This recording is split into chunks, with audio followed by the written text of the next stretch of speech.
So hey guys, now we are just going and friends a bike on the hill and this is our India. Like say subscribe. को बाल को पाठ पढ़ुआ hello मौसी सेटा बाଳ ନୁଲୁ BCom English ତୁ ବୁଝିପାରିବୁନୁ ଛାଡ଼ି ତ ମ୍ୟାଟରଟା ହେଉଛି ଏଇ ଆଜ୍ଞା ଘରେ ବସି ବସି କର ଖାଇଗଲାଣି ଭାବିଲି ଟିକେ କୁଆଡ଼େ ବୁଲିକି ମାଇଣ୍ଡ ଫ୍ରେଶ କରିବାକୁ ତ ଡେରି ନ କରି ସାଙ୍ଗେ ସାଙ୍ଗେ ଚିକୁ ଆଉ ମୁନାକୁ କଲ୍ କରିଦେଲି କହିଲି ଆସରେ ବୁଲିବାକୁ ଯିବା ଦେଉଳି ପାହାଡ଼ ତ ସାଙ୍ଗେ ସାଙ୍ଗେ ଆମେ ତିନି ଜଣ ବାହାରିକି ଚାଲିଗଲୁ ଦେଉଳି ପାହାଡ଼ ବୁଲିବାକୁ ଚିକୁ ବାବୁ ଆମର ଦାଢ଼ି କାଟି ଦେଇଛନ୍ତି ଦେଖାଉଛନ୍ତି ଗୋଟେ ଅଣ୍ଡିରି ମାଇକିନା ଭଳିଆ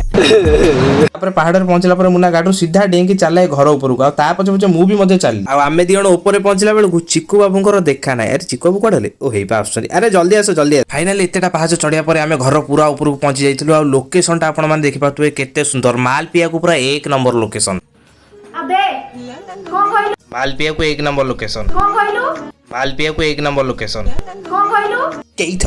କେଇଥର କହିବି ମାଲପିଆକୁ 1 ନମ୍ବର ଲୋକେସନ ବୋଲି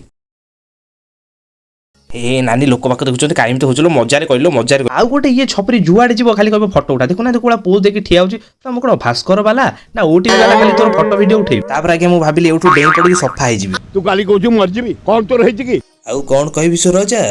ଏ ଲୋକମାନେ ଭିଡ଼ିଓ ଦେଖୁଛନ୍ତି ଲାଇକ୍ କରୁନାହାନ୍ତି କି ସବସ୍କ୍ରାଇବ୍ କରୁନାହାନ୍ତି ଏ ଜୀବନ ରଖିକି ଆଉ କ'ଣ ଲାଭ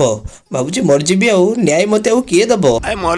ଏଇ ଅଜା ଅନା ତମ କଥାରେ ଭରସା କରିକି ବଞ୍ଚିଲି ହଁ ତାପରେ ମେଘ ପାଖରେ ଗୋଟେ ସୁନ୍ଦର ଇନ୍ଦ୍ରଧନୁ ଦେଖି ଆମେ କିଛି ସମୟ ଖଟି କରିବା ପରେ ଭାବିଲୁ ପଳେଇବୁ ଘରକୁ କାରଣ ସନ୍ଧ୍ୟା ବି ବହୁତ ହେଇଯାଉଥିଲା ତ ଆଜି ପାଇଁ ଭିଡ଼ିଓଟି ଏତିକି ଯଦି ଭଲ ଲାଗିଥିବ ନିଶ୍ଚିତ ଲାଇକ୍ ସେୟାର ସବସ୍କ୍ରାଇବ୍ କରିଦେବେ ଜୟ ଜଗନ୍ନାଥ।